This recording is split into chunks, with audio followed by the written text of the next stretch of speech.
تو ہم ایٹمی اثاثے اپنے ختم کر رہے ہیں۔ یہ میں صحیح بات آپ کے ساتھ شیئر کر رہا ہوں۔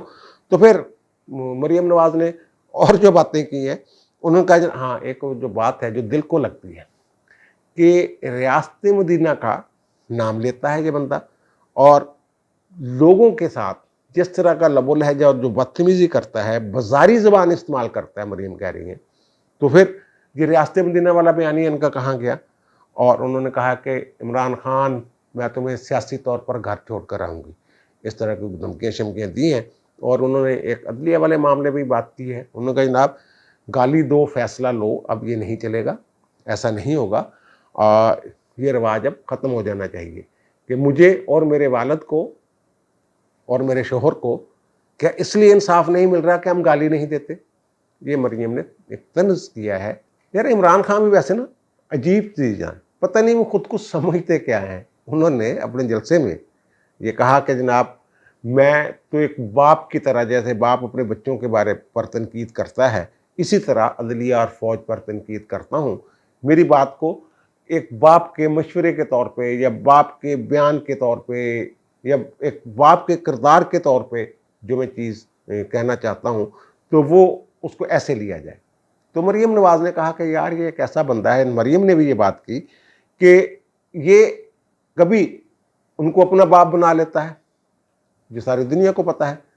2018 کے الیکشن کیسے پھر ان کو چنا گیا، 2010 سے ان کو پانی دینا شروع کیا گیا، ان کو پودا جو ہے اس کو بڑا کرنے کی کوشش کی گئی۔ 2018 کے الیکشن میں وہ پودا پوری طرح کام ہی نہیں کر رہا تھا، اس کی کبھی جڑیں نکل جاتی تھی، کبھی پتے گر جاتے تھے۔ پھر وہ الیکشن میں کچھ کیا گیا، کچھ سسٹم بٹھائے گئے، پھر ان کو اقتدار میں لایا گیا۔ اب یہ کہہ رہے نہیں میں باپ ہوں، یعنی یہ فوج اور عدلیہ کا باپ بننے کی کوشش کر رہے ہیں، تو وہ باپ نہیں بن سکے۔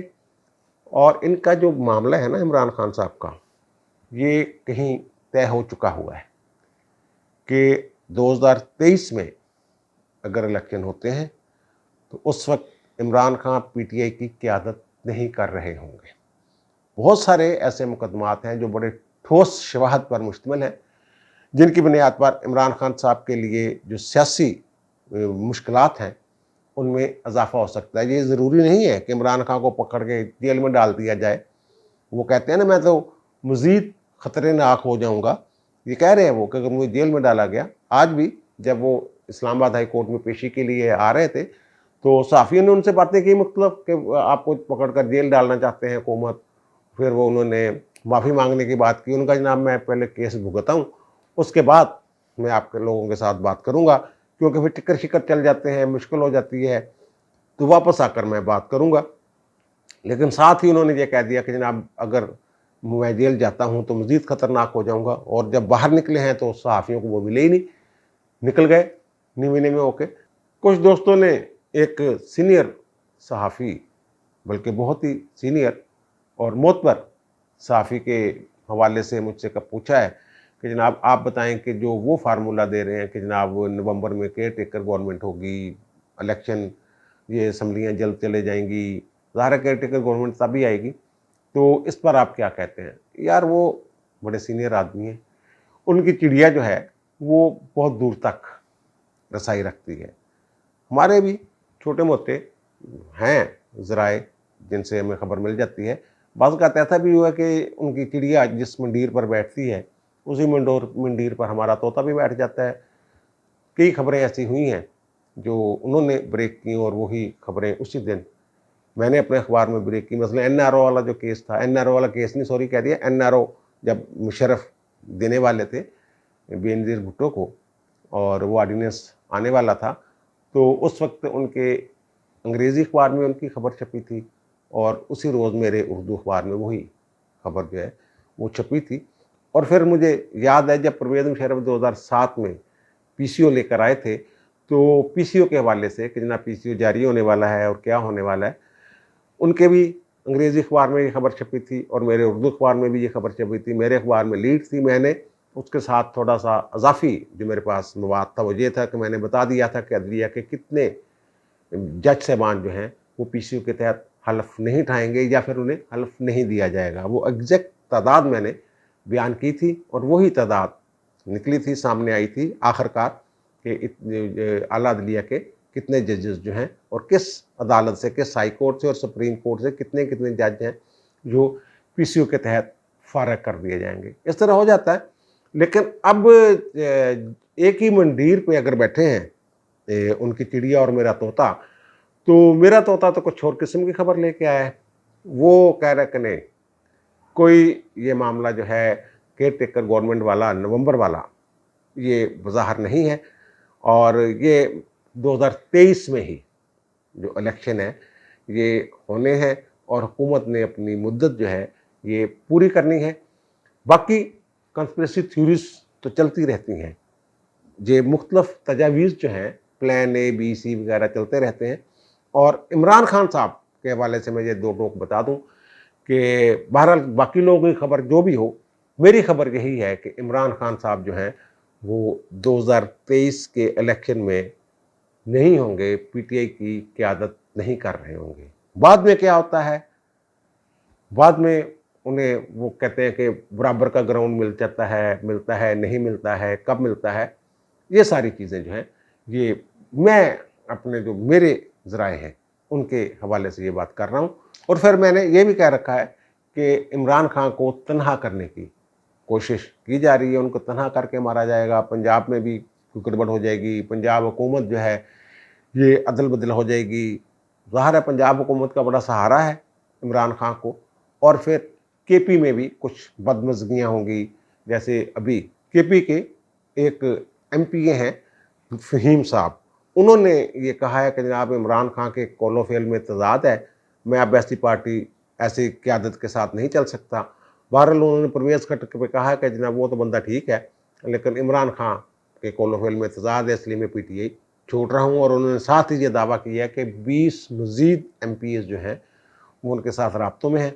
ابھی تک تو اس کی تردید آئی نہیں ہے، تو کل کو تردید آ جائے تو مجھے پتہ نہیں۔ اور پھر ان کے جو ایم این اے ہیں شکور شاد صاحب کراچی سے، انہوں نے اسلام آباد ہائی کورٹ سے رجوع کیا ہے اور کہا ہے کہ جناب جو میرا استعفیٰ منظور کیا گیا ہے وہ تو میں نے استعفیٰ دیا ہی نہیں، انہوں نے ہم سے دھوکے کے ساتھ سائن کروا لیے تھے، کمپیوٹر آپریٹر نے ایک استعفے لکھے، اس میں 123 بندوں نے سائن کر دی، اس میں نہ کسی کو مخاطب کیا گیا تھا اسپیکر کو، نہ کوئی وجہ بیان کی گئی تھی، نہ وہ ہم چاہتے تھے، ہمیں یہ کہہ دیں سیاسی مقاصد کے لیے، صرف عمران خان کے ساتھ وزار یکجہتی کے لیے ہم یہ استعمال کر رہے ہیں۔ اور اب آتے ہیں جناب عمران خان صاحب کی طرف۔ کل کے ویلاگ میں نے یہ کہا تھا کہ عمران خان کو سر دست جو ہے وہ بظاہر مجھے یہ لگ رہا تھا کہ انہیں سزا نہیں ہوگی، لیکن معاملہ بہت ادھر ادھر ہو گیا۔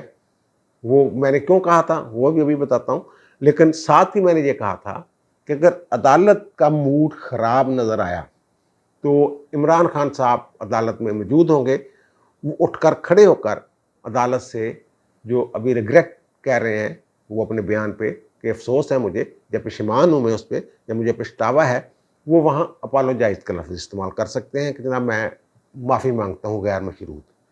یہ کل کے ویلاگ میں جو میں نے بات کی تھی یہ ذرا سنیے۔ بہرحال عمران خان عدالت میں موجود ہوں گے، عدالت کا اگر موڈ تھوڑا سا خراب ہوا تو وہ ریگریٹ کی بجائے اپالوجائز کا لفظ بھی استعمال کر سکتے ہیں، جناب میں اپالوجائز کرتا ہوں۔ میں نے اپنے کل کے ویلاگ میں 20 اور 21 منٹ کے قریب یہ بات بھی کی تھی کہ 4 کیسز جن کا اسلام آباد ہائی کورٹ حوالہ دے رہی ہے، ان کی روشنی میں عمران خان کا بچنا جو ہے وہ مشکل ہے۔ وہ طلال چودھری، دانیال عزیز، نہال ہاشمی، فردوس عاشق اعوان کے مقدمات کی میں بات کر رہا تھا۔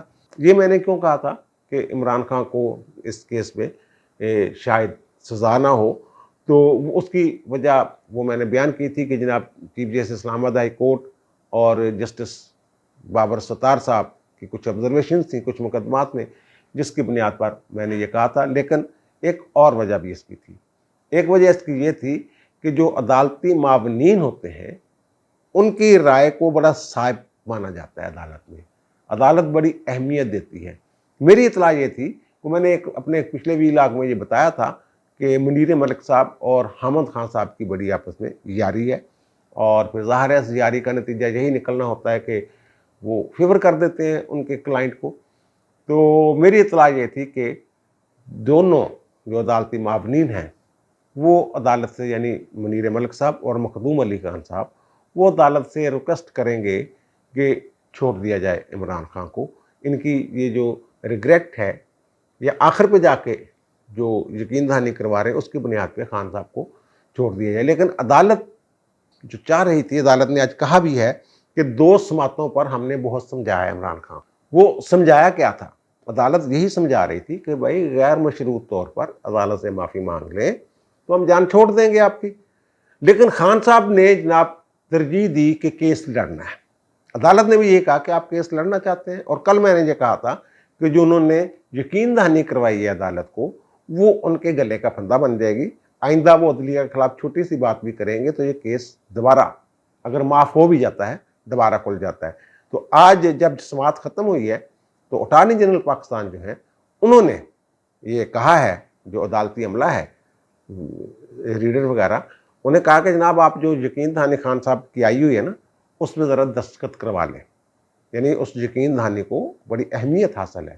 اور سپریم کورٹ کے جس کیس کی وہ شرمناک والا جو کیس انہوں نے عدلیہ کے حوالے سے کہا تھا اس میں بھی آج عدالت کو بتایا گیا کہ عمران خان کو تنبیہ کی گئی تھی. یعنی ان کو وارن کیا گیا تھا کہ دوبارہ ایسی لینگویج استعمال نہیں کرنی ہے آپ نے بھائی، لیکن یہ باز نہیں آ رہے.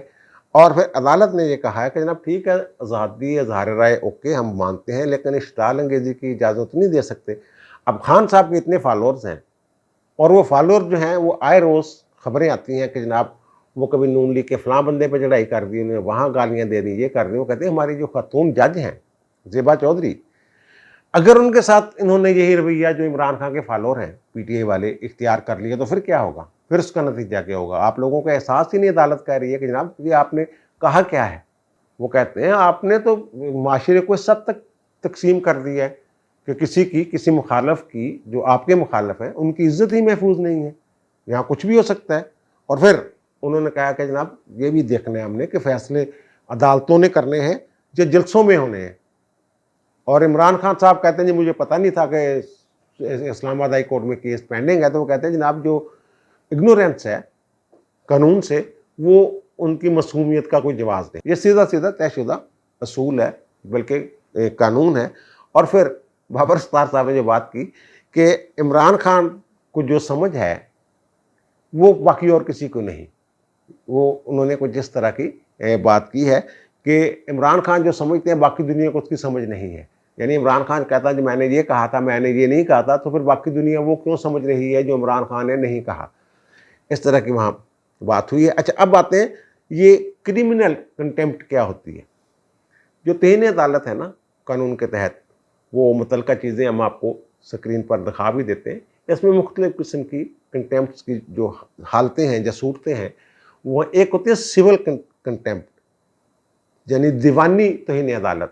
وہ یہ ہوتا ہے کہ جب کسی عدالتی فیصلے کو نظر انداز کیا جائے، عدالتی نے ریٹ میں کسی کو حکم جاری کیا ہو یا عدالت کو کوئی یقین دہانی اگر کروائی ہو آپ نے اس کی وائلیشن کرے تو یہ سول کنٹیمپٹ. جیسے کہ یوسف رضا گیلانی پر انہوں نے عدالتی حکم کو نہیں مانا تھا تو پھر انہیں سول کنٹیمپٹ کے تحت توہین عدالت کی تابرخاست عدالت سزا دی گئی تھی.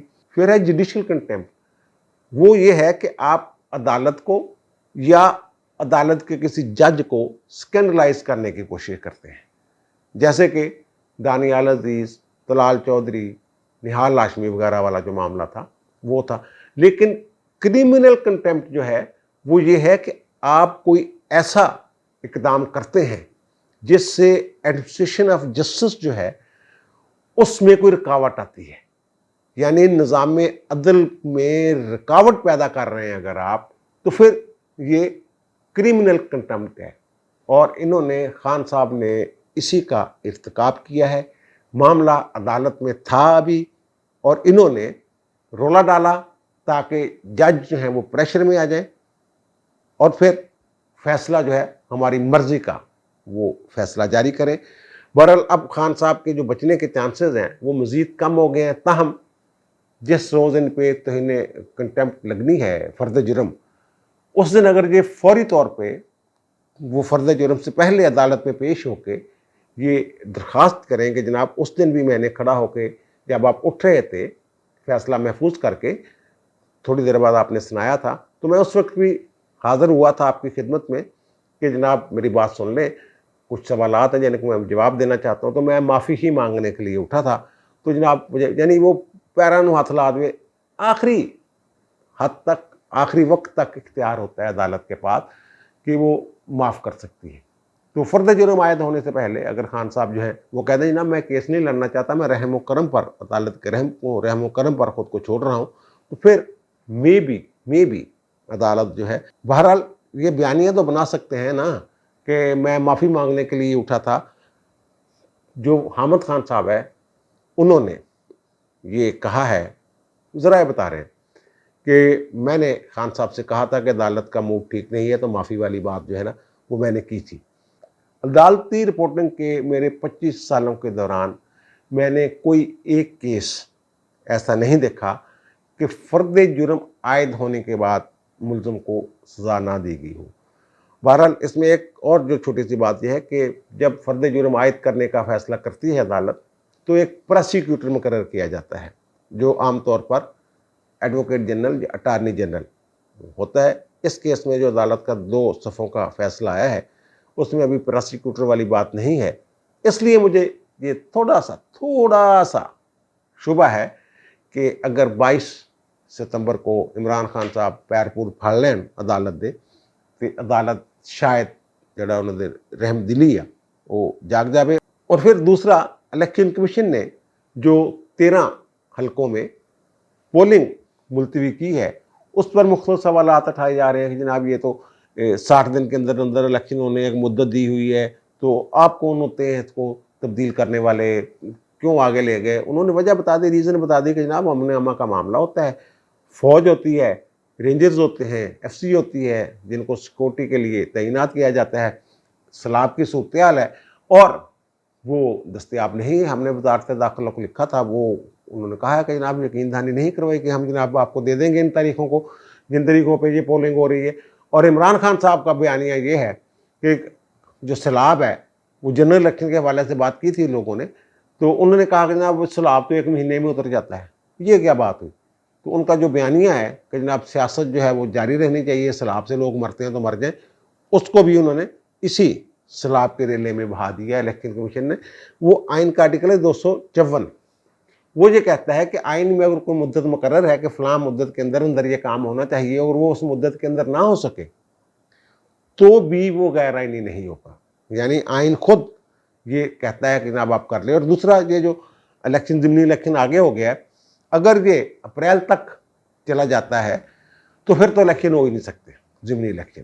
آئین کے آرٹیکل 224 میں لکھا ہوا ہے کہ اسمبلی کی مدت پوری ہونے میں اگر 160 دن باقی ہوں، 4 مہینے رہتے ہوں، تو پھر ضمنی الیکشن نہیں ہوگا.